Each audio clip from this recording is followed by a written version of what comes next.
Hi guys, welcome to our channel Mahir Shaikh. నేను మీ Sumayya. ముందుగా మన ఛానల్ని సబ్స్క్రైబ్ చేసుకోండి, పక్కనే బెల్ ఐకాన్ కూడా ఉంటుంది, యాక్టివేట్ చేసి పెట్టుకోండి. ఈరోజు మాకు మంచి హెల్దీయెస్ట్ రెసిపీ అనమాట. ఇది ఏంటి చూపిస్తుంది, మరి హెల్దీ అంటుంది అనుకుంటున్నారా?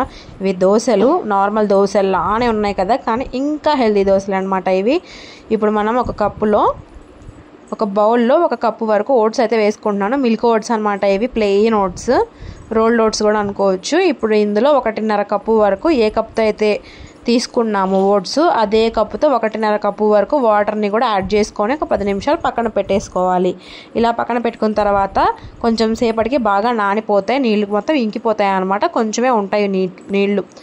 ఇప్పుడు ఇందులో మనము చూడండి ఇలా మెత్తగా అయితే సరిపోతుంది. ఇప్పుడు ఇందులోకి మనము ఒక 2 ఉల్లిపాయలు, 2 పచ్చిమిరపకాయలు, కొంచెం అల్లం ముక్క వేసుకొని, ఇప్పుడు మనము ఏ కప్పుతో అయితే ఓట్స్ తీసుకున్నామో అదే కప్పుతో 1/2 కప్పు వరకు బియ్యపిండి తీసుకుంటే సరిపోతుంది. నార్మల్ బియ్యపిండి అనమాట ఇది. అది కూడా మిక్సీ జార్లో వేసేసుకుంటున్నాను. ఇప్పుడు మనం ముందుగా పెట్టుకున్న ఓట్స్ని కూడా వేసుకోవాలి, నీళ్ళతో సహా మొత్తాన్ని వేసుకోవాలి. కొంచెం జిగురుగా అనిపిస్తాయి, ఏమవ్వదు. మొత్తాన్ని వేసుకొని మిక్సీ పట్టేసుకోవాలన్నమాట, మెత్తగా రుబ్బుకోవాలి. మన దోశపిండి ఎలా అయితే ఉంటుందో అలా అయితే రుబ్బుకుంటున్నాము. చూసారా ఎంత పర్ఫెక్ట్గా వచ్చిందో? దోశపిండి బ్యాటర్ అయితే రెడీ అయిపోయింది. ఇప్పుడు మీకు టైం ఉంటే 10 నిమిషాలు పక్కన పెట్టుకోండి, టైం లేకపోతే వెంటనే వేసుకోవచ్చు. ఇప్పుడు ఇందులో సోడా ఉప్పు కొంచెం, నార్మల్ ఉప్పు కొంచెం, నీళ్లు సరిపోతాయో లేదో చెక్ చేసుకొని దోశ బ్యాటర్ ఎలా అయితే థిక్గా ఉంటుందో అలా కలుపుకుంటే సరిపోతుంది. మరీ వాటరీగా చేసుకోవద్దు, దోశలు అనేవి సరిగా రావన్నమాట. ఈ కన్సిస్టెన్సీ ఉంటే సరిపోతుంది అనమాట. ఇప్పుడు పెనం బాగా హీట్ ఎక్కిన తర్వాత సిమ్ మీద పెట్టుకొని మాత్రమే ఈ దోశలు వేసుకోండి. సిమ్ మీద పెట్టుకొని దోశ వేసుకున్న తర్వాత హై ఫ్లేమ్ చేసుకోండి, లేకపోతే స్పూన్ కంటికి పోయే అవకాశం ఉంటుందన్నమాట. కన్సిస్టెన్సీ చెక్ చేసుకుంటూ ఉండండి, మరీ జాలువారుగా చేసుకోవద్దు. పెసరట్టుకు మనం ఎలా అయితే చేసుకుంటామో పిండిని అలా చేసుకుంటే సరిపోతుంది. ఇప్పుడు మనం నార్మల్ దోశలు ఎలా అయితే పోసుకుంటామో అలా దోశలాగా స్ప్రెడ్ చేసుకోవడమే. ఇప్పుడు ఇందులో మీకు మంచి ఆనియన్ ఫ్లేవర్ తగులుతూ ఉంటుంది. మీకు ఇంకా ఆనియన్ దోశ తినాలి అనిపిస్తే దీని మీద ఆనియన్ దోశ కూడా వేసుకోవచ్చు అనమాట. చూడండి ఎంత చక్కగా బబుల్స్గా హోల్స్గా. నార్మల్ దోశ కూడా ఇన్ని బబుల్స్ రావేమో నాకు తెలిసి, అంత పర్ఫెక్ట్గా వచ్చిందనమాట.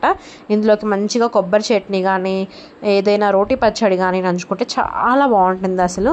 చూడండి కలర్ కూడా మంచి కలర్ వచ్చింది కదా, ఎంత టేస్టీగా ఉన్నాయంటే నేను అస్సలు నమ్మలేదు ఫస్ట్. అసలు చాలా క్రిస్పీగా ఉన్నాయి.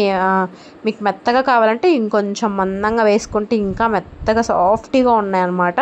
నార్మల్ దోశల మీద ఇలాంటి అంటే నాలాంటి దోశ పిచ్చోళ్ళకి దోశలు ఎలా ఉన్నా నచ్చుతాయి అనుకోండి. కాకపోతే హెల్దీయెస్ట్ దోశ అనమాట, నాకు తెలిసి ద హెల్దీయెస్ట్ దోశ ఎవర్ ఇది. ఇంకా చూడండి ఎంత బాగున్నాయో కదా. నేను తీసుకున్న పిండికి మినిమం ఒక 10 దోశలు దాకా వచ్చాయన్నమాట.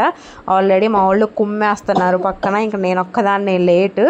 వాళ్ళు తిన్న తర్వాత వేడివేడిగా పోసుకొని అయితే తినేసాను. చూడండి ఎంత బాగుందో కదా. ఓట్స్ దోశ అనమాట ఈ రెసిపీ వచ్చేసరికి. మీకు నచ్చిందా? మంచిగా వెయిట్ లాస్ రెసిపీ కూడా కావాలి అంటే డైట్లో యాడ్ చేసేసుకోవచ్చు. దోశని స్కిప్ చేసే పని లేకుండా వెయిట్ లాస్ అవ్వాలి అనుకుంటే ఇది మంచిగా పనికి వస్తుంది. నచ్చితే సబ్స్క్రైబ్ చేసుకోవచ్చు కదా ప్లీజ్.